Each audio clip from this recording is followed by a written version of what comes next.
Mr. Nissen, thank you very much for your time. What kind of conditions do the refugees face at that church right now? Well, good morning to all the viewers and good morning to you.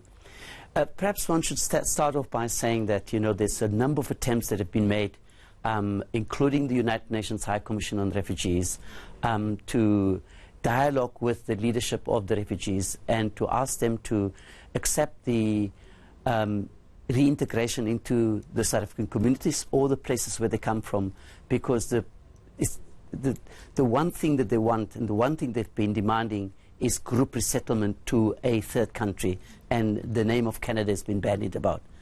Obviously, the conditions under which they now find themselves in the church and outside the church is not acceptable. Obviously, they've asked us again to see if we cannot bring Gift of the Givers back, and we've had discussion with Gift of the Givers about this thing.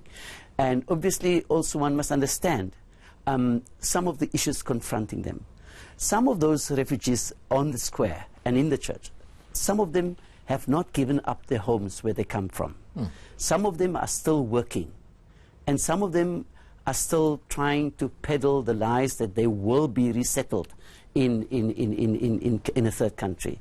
And we've been engaging them on a number of levels to say, please accept. They are concerned about xenophobia and violence, and we've asked them, please tell us where it happened, so that we can assist with South African police to follow up those cases, if there are any of those cases. Also, we found in the last 3-4 months, there has not been xenophobia cases or violence associated with xenophobia being reported. Let me ask you this question then, and Mr. so we're Nissen. engaging the leadership to say. I'm sorry to cut in. Let me ask you this question then. How are you hoping to help them? How are you hoping to help them if they are refusing reintegration? Well, there are a number of people that have already come to our offices and other offices on an individual basis to say, we know we're not going to be resettled as a group. There's an opportunity to be resettled as an individual, and an individual process, and that it takes from 4 months to 3 years, that please help us to go back to our communities. Because some of them be saying to us, there was no violence and no xenophobia, but there was a dream of being resettled in a third country. So we've been engaging them, and up till yesterday and the day before, there were meetings with them to ask them to please consider reintegration into the communities, and if they're afraid to go back to some of the communities where they come from. For example, there are some Pakistanis that fled from the Northern Cape where there was a bit of violence and xenophobia. Now, we say, how can you help us? And indeed, there are organizations, including the United Nations High Commission on Refugees, that are standing and willing and able to assist them in the reintegration process. Also, the City of Cape Town has pledged that they would support the reintegration into communities. However, there are people that are destitute there. There are people that gave up everything.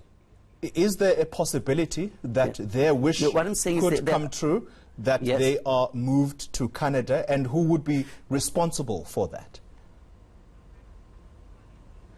No, I don't think that wish will come through, because what is happening, countries throughout the world gives a kind of a quota as to how many people they can receive. And you apply individually, or obviously together with your family individually. And then, of course, there are certain strict criteria as laid down by the country who will possibly receive you. And some of them already have failed that, because we've asked them, they've given us those names and so on. So the hope of going lies with the individual person applying through a process in which, through the United Nations, they facilitate that process, in which they then, and then of course, the receptive country, or the host country, must say yes or no in the end. All right, Chris Nissen, thank you very much, Commissioner at the South African Human Rights Commission.